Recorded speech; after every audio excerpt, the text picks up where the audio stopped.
Hello, this is Garrett Ashley Mullet, and I'm coming to you from Greeley, Colorado, in my office here, the upstairs of a rental house.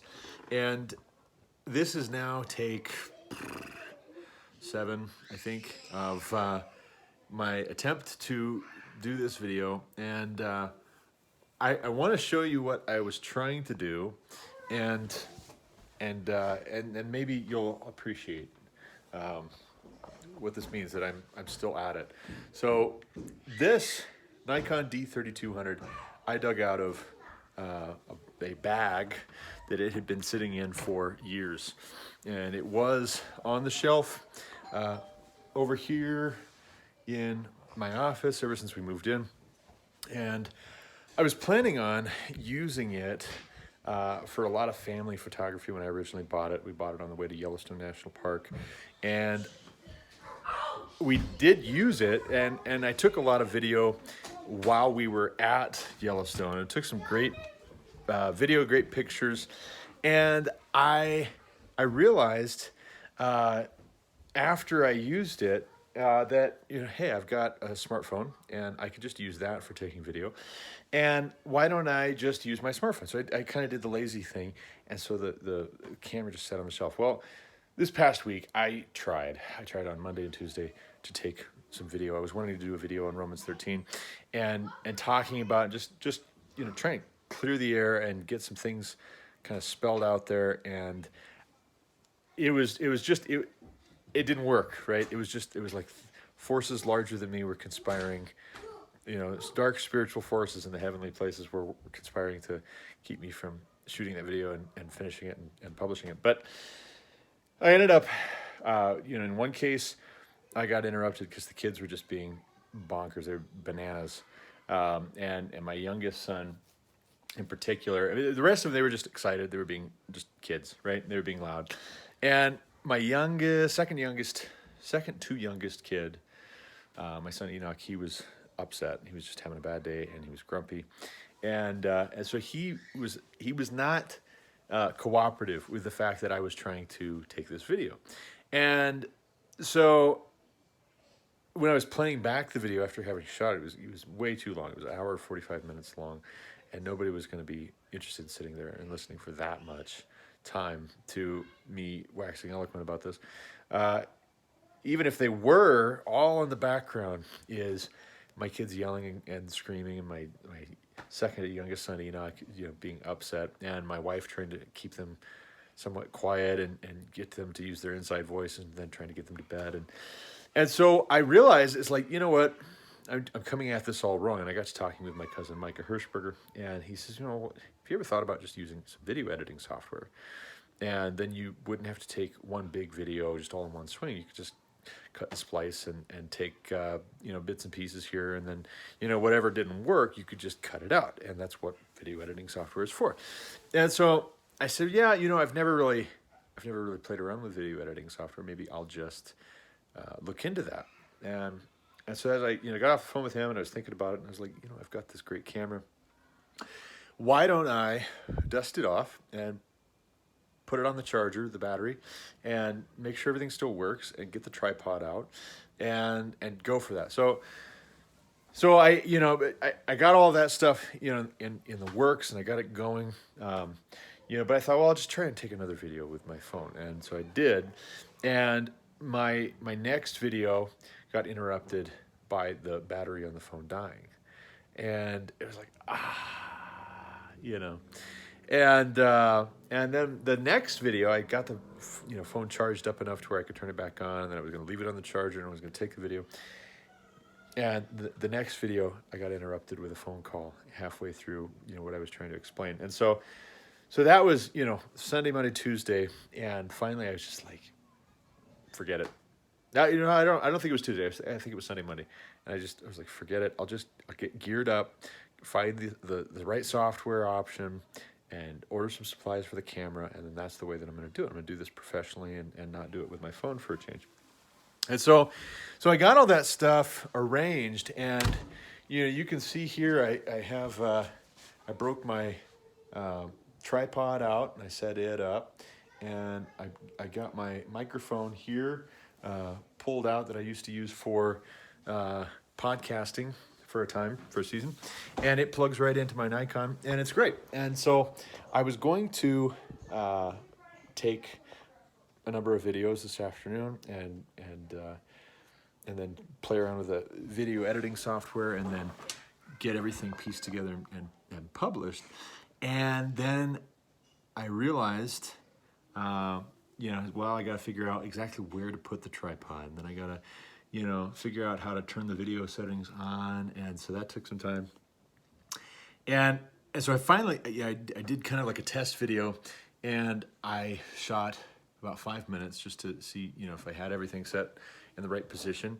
And I didn't quite like it. So then I said, well, I'll go ahead and scrap that one, and I'll get Lauren's input, and then I'll try again, and I'll get the, I'll make sure the angle's right, the distance is right, the height is right, the kids are gonna go out and play in the backyard.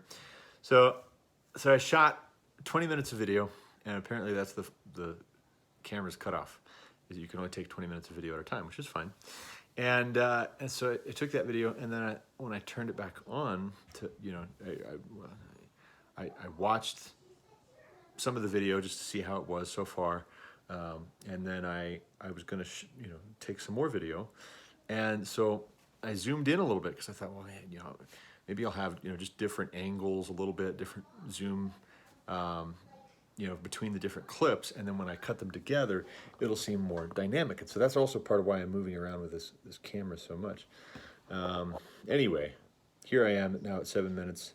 This is what video editing software is for. I'm just going to cut this out. But long story short, I want to talk about Romans 13. And Romans 13 has been a topic of discussion quite a bit here lately with men in the church that we've been going to, that we've had the blessing of becoming connected with here in Greeley, Colorado, some of you community in Evans. It's been the topic quite a bit among the men I've been talking with, and I've seen it mentioned a number of times in articles, and I'm not unacquainted with Romans 13. It's been brought up in a number of conversations about how Christians engage political issues, and how we discuss government overreach. How do we interact with governing authorities who are overstepping their bounds or seem to be? And I just want to read Romans 13, 1 through 7 for you real quick, and then dive right into a couple of key points. Romans 13, 1 through 7 in the English Standard Version says, "Let every person be subject to the governing authorities, for there is no authority except from God, and those that exist have been instituted by God. Therefore, whoever resists the authorities resists what God has appointed, and those who resist will incur judgment. For rulers are not a terror to good conduct, but to bad. Would you have no fear of the one who is in authority? Then do what is good, and you will receive his approval. For he is God's servant for your good. But if you do wrong, be afraid, for he does not bear the sword in vain. For he is the servant of God, an avenger who carries out God's wrath on the wrongdoer. Therefore, one must be in subjection, not only to avoid God's wrath, but also for the sake of conscience. For because of this, you also pay taxes. For the authorities are ministers of God, attending to this very thing. Pay to all what is owed to them. Taxes to whom taxes are owed, revenue to whom revenue is owed, respect to whom respect is owed, honor to whom honor is owed." Now, let's talk about this. First thing, it says, "Let every person be subject to the governing authorities, for there's no authority except from God." So implicit to the command to obey the governing authorities is that you first obey God's authority. You're obeying the governing authorities in a human sense because you are obeying God's authority. Now, if you don't obey God's authority, then this doesn't really apply to you. Why do I care if God tells me that the governing authorities are instituted by him and that I should subject myself to them if I don't care about anything else that God tells me to do? Consequently, on the inverse side of it, we get into a tricky spot when the governing authority tells us to do something that God has told us to not do, or when the governing authority tells us to not do something that God has commanded us to do. So a couple of examples come from the book of Daniel in the Old Testament. The first being Daniel chapter 1, where you've got 4 youths in the Babylonian captivity, and Israel had been conquered by Babylon because God gave that country into Babylon's hand. He gave the Israelites over to their enemies because they had gone whoring after other gods. They had worshipped other gods before him, and he expressly forbade that when he said, "Thou shalt have no other gods before me, besides me." Before me being, I can see you, and if you worship other gods, I can see that, and that's not okay. Like, I see what you're doing. You can't do that. So we're not supposed to worship any other gods. Israel went worshiping the gods of the nations around them, and so God said, okay, if you want to worship the gods of the nations around you, I'll just give you to the hands of the nations around you. And so Babylon conquers Israel, and among other captives, there are these 4 youths, Shadrach, Meshach, Abednego, and Daniel, for whom the book is named. And so Daniel and his 3 compatriots, they are eating the king's meat, and they do not find it kosher, which is not surprising. Why would the Babylonian king be eating kosher food? They ask that the chief eunuch, who is in charge of their care, give them only legumes and water, because that would be within the dietary program that God had laid out for the children of Israel. He said there were a number of things that he didn't want them to eat, and legumes and water were definitely in the okay category. And so there's the first instance where they're asking for a concession. They're asking to be given something that allows them to still be obedient to God.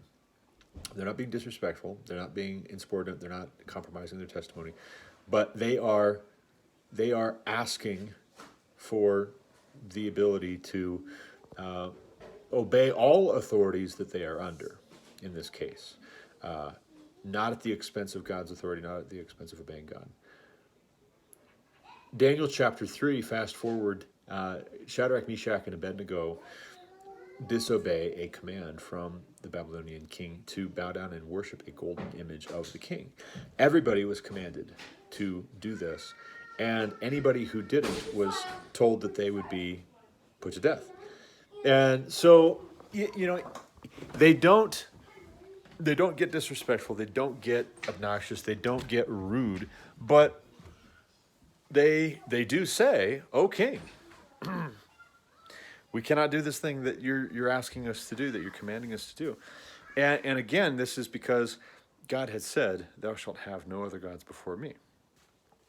And the king flies into a rage. He says, "Yeah, throw him in the furnace right now and make it hotter than it already was." And it's so hot that it burns to death the guards that are throwing these men into the fire. And, they say, "Our God whom we serve is able to deliver us, but even if he doesn't, we still won't bow down to you." So they realize that the king's primary pressure point is that he is threatening their lives. He's threatening to take away their lives, put them to death, publicly as an example for everybody to see. And so they're not deterred by that. And in fact, they say, "Our God is powerful enough to where if he wants us to survive, if he wants to save us from you, he can. He's stronger than you are. That's part of why we're going to obey him if we're forced to decide between obeying him or obeying you. But even if he doesn't save us, we still cannot obey this command because it disobeys his command." So their obedience to God, their faith in God was stronger than even the ultimate threat that any governing authority could give, the ultimate punishment that any governing authority could give, which is to take your life, to give you the death penalty for disobedience. So what happens? They're thrown into the furnace, and a 4th man appears. It's not Daniel. Daniel's not there. We don't know if he's on assignment or what, but the 4th man is the angel of the Lord, and that is, from what I've read, that is Jesus in the Old Testament. And they are saved from the fire, and the king ends up thinking more highly of not only them, but also of their God, as a result of God having delivered them from this threat. And so that addresses, I think, at least in an indirect fashion, one of the chief concerns that I hear in Christians who want to go along with these stay-at-home orders for COVID-19 and stop, attending church, stop meeting together as some do, according to Hebrews. Uh, if we're concerned about ruining our testimony, is that the biblical model in cases where what we've been told to do by the governing authorities that are local contradicts what we've been told to do by God on his authority? In the case of Shadrach, Meshach, and Abednego, their testimony, if you want to call it that, actually is improved drastically. And it's tested by this death penalty threat and an attempt to carry it out.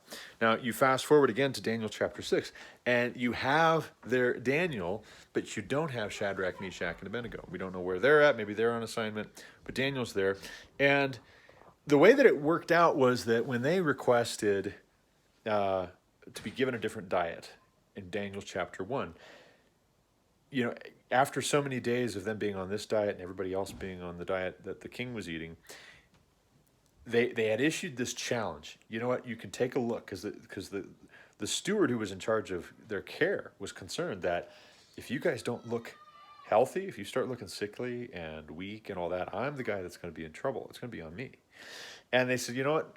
Give us what we're asking for so many days, and then look and compare. You can see how healthy we are versus how healthy everybody else is, and then you judge, right?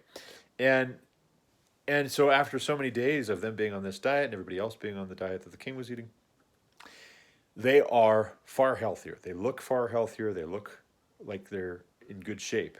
And so they're allowed to continue. Now, this is, I think, the first indication of what's to come, which is that these young men are excellent. They are excellent in their obedience and faithfulness to God, and they are delivered from death, even from a death penalty in at least 2 cases. They are delivered, but more than that, God blesses them in their work. They are administrators in the Babylonian state, and God blesses their work, blesses their reputation, to the point where when you get to Daniel chapter 6, the other administrators, these other men in the Babylonian court, are so jealous of Daniel, and they're so tired of him making them look bad, that they devise a trap. And so they go to the king and they say, "Oh, king, you should be the only one that anybody prays to for 30 days, and you should have anybody that prays to anybody else but you for 30 days put to death. And so you should issue this edict and make everybody aware of it." And the reason why they push for this is because they know that Daniel's not going to obey this order, and they think that that is the way that they're going to get rid of Daniel. He's going to be forced to disobey. He'll fall out of favor with the king. He'll be put to death, and then their competition will be out of the way.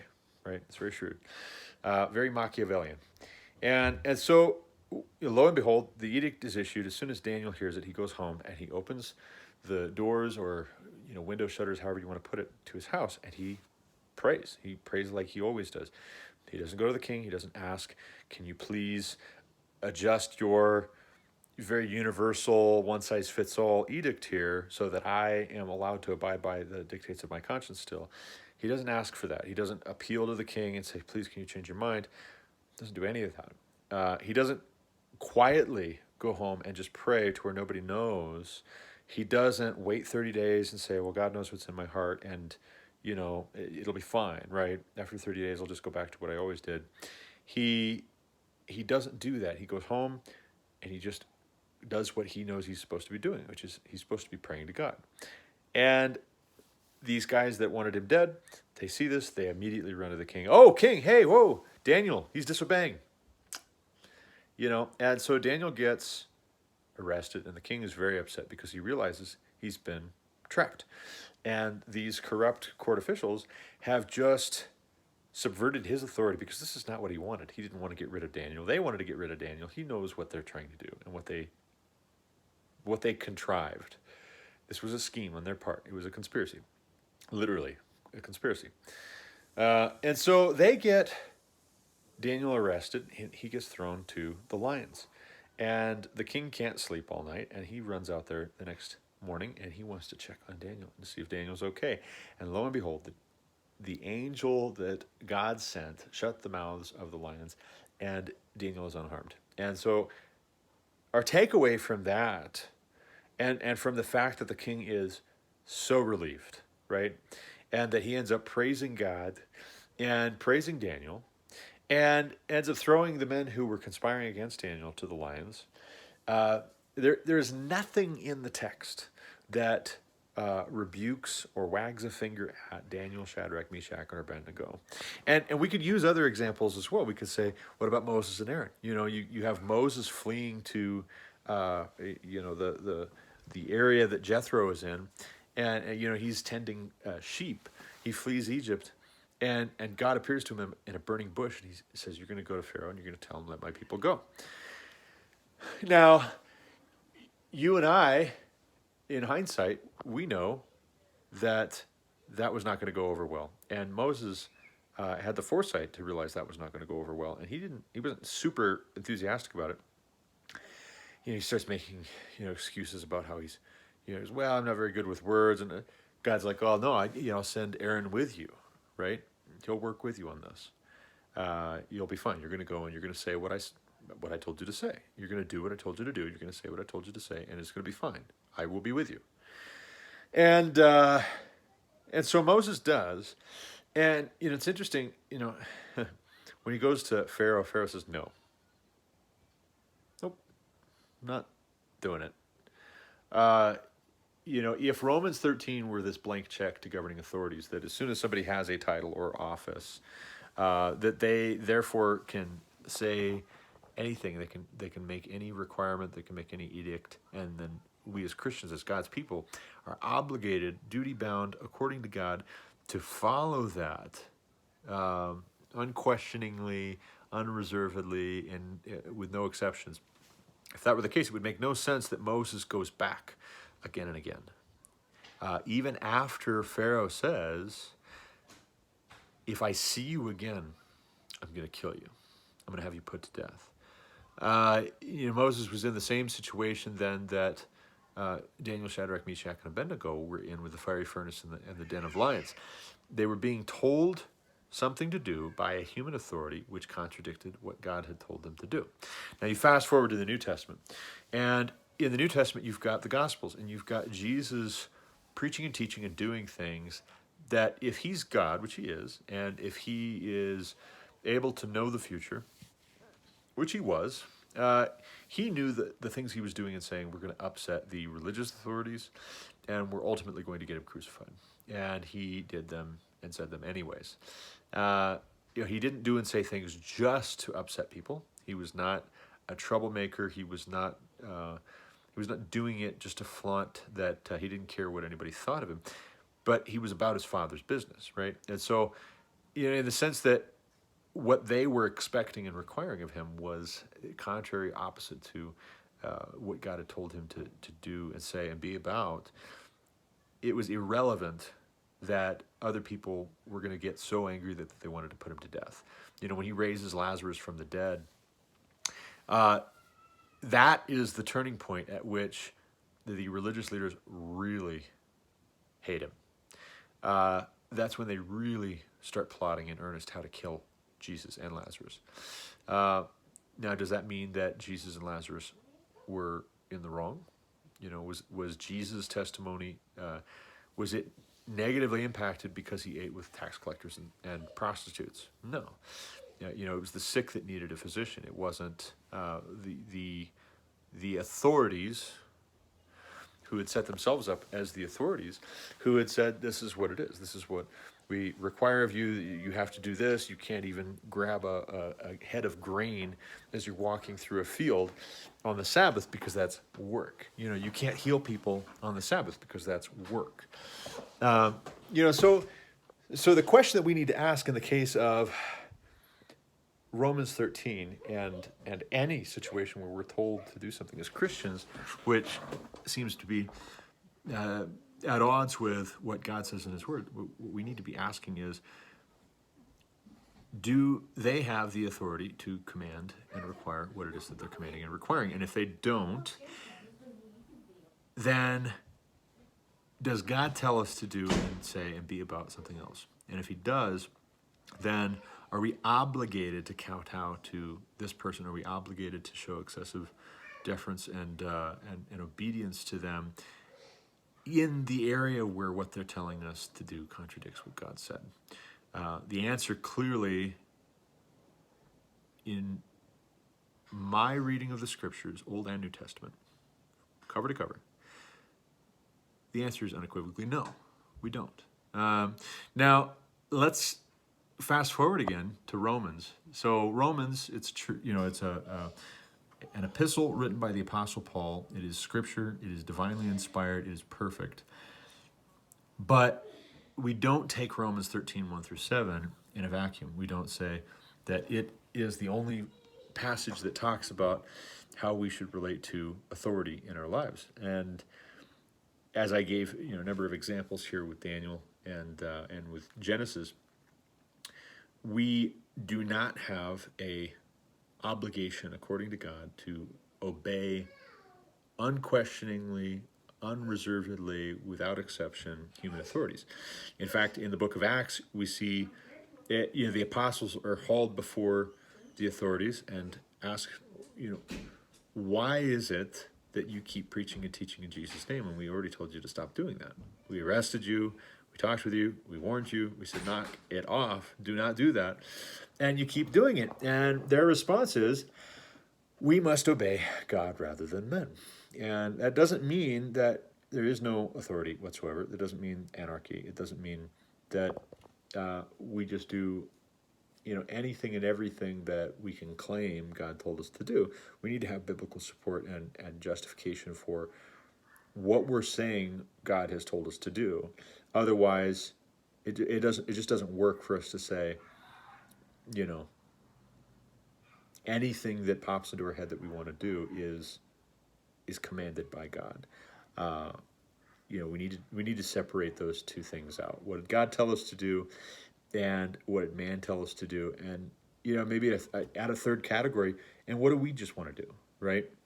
So if you ask yourself, though, the case of Paul as an apostle writing this to the church in Rome, if he would then go on to be put to death by the Roman authorities for having gotten on the wrong side of the law, so to speak, what does that tell us about how far we were supposed to take Romans 13? It should tell us that there are limits, and that at a certain point it is not only proper, it is not only permissible, it is necessary, it is unavoidable that we will disobey or disregard human authorities where they contradict God's authority. In the case of 1 Peter 2, 16 to 18, the Apostle Peter writes, "Live as people who are free, not using your freedom as a cover-up for evil, but living as servants of God. Honor everyone, love the brotherhood, fear God, honor the emperor. Servants, be subject to your masters with all respect, not only to the good and gentle, but also to the unjust." So Peter also will go on to be put to death by governing authorities for having disregarded their command to stop preaching and teaching in Jesus' name. They didn't want this Jesus thing upsetting the status quo, the apple cart. They didn't want to get along with the gospel. And so they end up putting Peter to death. They end up putting Paul to death, just like they put Jesus to death. All three got in the way, and they were trouble. They were changing things that the governing authorities didn't want changed. They were questioning premises which those governing authorities didn't want questioned. And they weren't questioning them just to be troublesome. They were calling them into doubt, into question, by asserting that God's word was authoritative. This was our standard. And so, that brings me to a final point, which is that for anybody that wants to say that we in the American church we're entitled in our mindset, and we're spoiled, and we're just assuming that church needs to look a certain way because that's what church has always looked like our whole lives. If we're coming at it with this Western bias, I would say that is not a good reason to back down. In no small part because Western civilization was built from the influence of the Greeks and the Romans, on the one hand, who gave us philosophy and governmental systems and science and things like that. And on the other hand, Western civilization was built from our Judeo-Christian biblical roots. Uh, Western civilization, in particular, American legal precedent, draws inspiration from biblical law, biblical standards of right and wrong, biblical standards of freedom, right? So, in the case of America, we don't live in the Roman Empire. We don't live under Caesar. We do not have an emperor that we need to honor. We live in a political system that was devised, invented, organized, set up largely to prevent a circumstance like what the Roman Church and the church that Peter was writing to lived under. Honor the emperor, servants be subject to your masters with all respect, not only to the good and gentle, but also to the unjust. Our system was designed so that the unjust governance of corrupt men could be minimized, it could be mitigated, it could be checked and balanced, not only by three branches of government, but by we the people.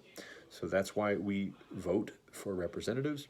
That's why we have a tradition of informing our representatives when we do not agree with the way that they're representing us. That's why we have it built into our system that we can recall representatives that we do not believe are serving our interests. We do not have a system in which anybody who wants to get up and start barking orders has to be obeyed unquestioningly. And it's more than that. It's not just that we're thumbing our nose at governing authorities, because that's the wrong way to look at it. We need to totally change the way that we're framing the debate. We, in some measure, are the governing authorities. That's the point. And insofar as we are the governing authorities, if you were the governor of a state and the governor of the neighboring state started trying to tell you how you were going to run your state, you would not be under that man's authority. You would be in authority over your own state and have responsibility to order affairs in a way that was reasonable, that was right, that was fair. And as a Christian, if your definition of what is true, what is good, and what is right, and what is wrong, and what is false, what is justice, if those definitions are built on the scriptures, built on God's word, and in any way predicated on the assumption that you will one day stand before him as judge, and a merciful judge, yes, but as judge. If that is what the fear of the Lord, being the beginning of wisdom, if that's what it means in any measure, then we need to think very carefully about what our responsibility is here, not just to have a good testimony by meekly obeying anybody that tells us to do something, but we need to consider that insofar as we are the governing authorities, we are abdicating our responsibility. We are being negligent if we are being passive in the face of abuse. If we have civic authorities who have overstepped their bounds and they do not have the authority to say and do the things that they're saying and doing, in all cases, we need to be vigilant. We need to be sober-minded, and we need to be respectful, yes, but we also need to be brave. We need to be bold. We need to have the courage to draw a line in the sand at a certain point as part of the governmental system ourselves, which we are. Now, that's not hubris. That's not my interpretation. That is not wishful thinking. That is the United States Constitution, Declaration of Independence, Bill of Rights, and most of the past 2.5 centuries of our political traditions and history. To disregard that, to throw it all out because all of a sudden somebody declared a crisis, an echo chamber was created in the media and in government, and a whole lot of people are panicking, to throw out all of that is basically to acquiesce to a coup. That's not okay. On the other side of this, if all of the things that are being done right now end up blowing over and everybody just kind of goes back to some semblance of normal real quick, which I don't think is going to happen. If it hasn't happened to this point, I don't think it's going to happen, real soon in the future either. But supposing that happened, it wouldn't make the things that have been done and said so far that have been so damaging suddenly okay and not such a big deal. We shouldn't minimize the damage that's been done. Real people have committed suicide because they were despairing. Real people have abused their families because they were hopped up on drugs and alcohol and frustrated at losing their jobs and fearful. And for the church to be shutting its doors and to go along meekly with being told that we are non-essential, but the dispensary and the liquor store are essential, we are indicting our usefulness to modern society, I'm afraid. And I don't say that to be critical of anybody that's going along with it to this point. I respect the desire to be blameless on the part of pastors and elders and deacons in churches across the country. But just because there was a justified reason to submit initially does not mean that there is an obligation forever after to continue not meeting together as some do. It doesn't mean that Romans 13 should be interpreted as a blank check to the governing authorities, wherein we have to just ask how high whenever we're told to jump, no matter what. We need to have the right biblical view of authority now more than ever. We should have had it figured out before now, but now is the time to do the catching up. And the biblical view of authority is not unquestioning obedience. It's not meekly submitting to things that are objectively wrong, false, and unjust. We should be calling for repentance where we need to. We should be objecting. We should be explaining that we believe very much that our meeting together as churches is essential. And we also, from a civic standpoint, should be taking our responsibilities seriously. And just like Daniel, Shadrach, Meshach, and Abednego end up being in administrative positions in an empire that is not a Christian empire. Babylon is not a Christian kingdom. They end up serving faithfully. Joseph in Egypt, before that 400 years of bondage or the beginning of it, Joseph is an excellent example for us to follow. Daniel is an excellent example for us to follow of men who were serving in corrupt pagan nations, and yet their lights shone all the brighter for them letting their good works shine before all men, that all might see their good works and glorify their Father in heaven. That's what we're called to as well in the New Testament. And so if we find ourselves having a share of the responsibility for the governing of this country because we have a system of self-government, of representative government, of limited government, we should not abdicate our responsibility, and we should not accept arguments that our only responsibility is the gospel, as if we are furthering the gospel best by meekly staying home and tacitly endorsing the view that our churches are non-essential, that our liberties are non-essential, that our self-government is illusory and non-essential. So anyway, that's what I have to say about Romans 13. I was going to try and take a big, great video on the Nikon, and it didn't end up working out this week. I still am going to get everything figured out. My battery died on the last video I was trying to take, and I said, well, forget it. I'll just charge this one. It'll take me a couple hours, and I'll order 2 new batteries. And so by the time those get here tomorrow, supposedly, according to Amazon, I'll have 3 batteries, and I can just rotate through and keep them charging, and I'll figure out how to use video editing software. But this topic of Romans 13 is so important for us to understand and get our minds around and to talk about earnestly. I'm sure this is not going to be the end of the discussion. If you have thoughts, reflections, comments, objections, concerns, complaints, or if you completely agree, I just totally blew your mind and changed your thinking on this, by all means, reach out. You can find me on Facebook, Twitter, Instagram. My Gmail is Garrett Mullet, GarrettMullet @gmail.com. Feel free to drop me a line.